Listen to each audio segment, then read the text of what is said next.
হয় ৰাজ্যৰ অন্যান্য প্ৰান্তৰ লগতে শিৱসাগৰতো সন্দেহজনক নাগৰিক তথা বাংলাদেশী বিতাৰণৰ দাবীত ৰাজপথ উত্তাল কৰিছে বিভিন্ন দল সংগঠনে।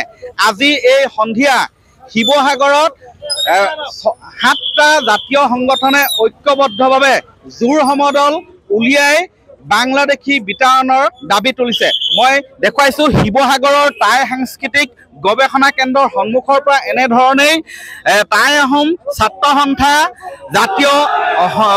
জাতীয় সংগ্ৰামী সেনা অসম, আহোম জাতীয় গণমঞ্চকে ধৰি 7-8টা সংগঠনে এনেধৰণে জোৰ সমদল উলিয়াই বাংলাদেশী বিতাৰণৰ দাবী উত্থাপন কৰিছে। মই দেখুৱাইছো, মই ভাষ্য ল'ম। এয়া বৰ্তমান আৰক্ষীয়ে এইসকল জাতীয়তাবাদী সংগঠনৰ নেতাক আগবাঢ়ি যাবলৈ দিয়া নাই আৰু মই বৰ্তমান ভাষ্য ল'ম। এয়া যিকোনো মূল্যৰ বিনিময়ত অসম বিদেশী মুক্ত হ'ব লাগিব। প্ৰতিখন জিলাতে চৰকাৰী বেদখল উচ্ছেদ হ'ব লাগিব। অকল নামনি অসমতে নহয়, বিগত সময়ত কোনো এগৰাকী আজি তাৰিখত মুখ্যমন্ত্ৰী মহোদয়ক আমি ধন্যবাদ জনাইছো। তেখেতে আজি তাৰিখত অবৈধ উচ্ছেদ অভিযান তীব্ৰতৰ কৰিছে।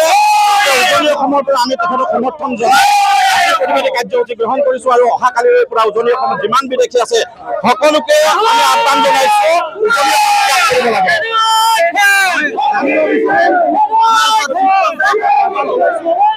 উৎসৱ কেৱল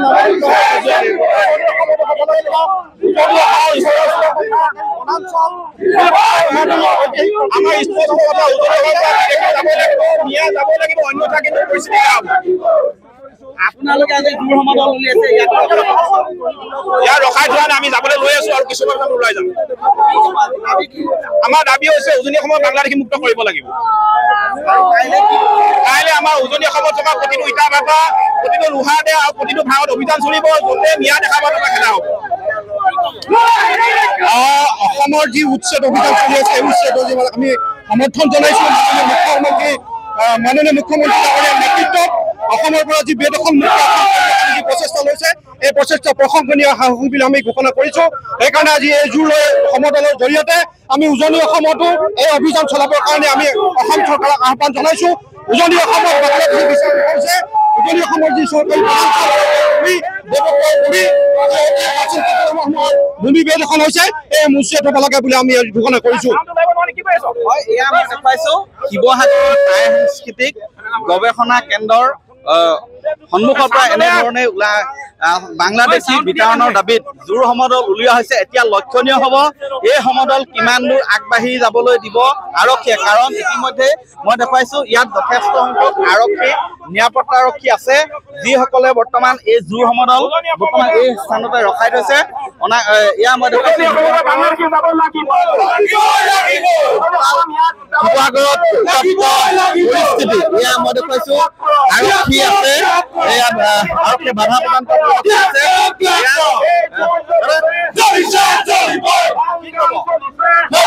আমাৰ এটাই কথা খিলঞ্জীয়া ভূমি প্ৰদৰ্শন কৰিছে। অসমৰ অসমীয়াৰ অস্তিত্বৰ কাৰণে আমি কেতিয়াও আমি পিছ ভাবি নাথাকো। লাচিতৰ দেশৰ পৰিস্থিতি আমি কেতিয়াও পিছ চৰকাৰক আহ্বান কৰিছো অতি শীঘ্ৰে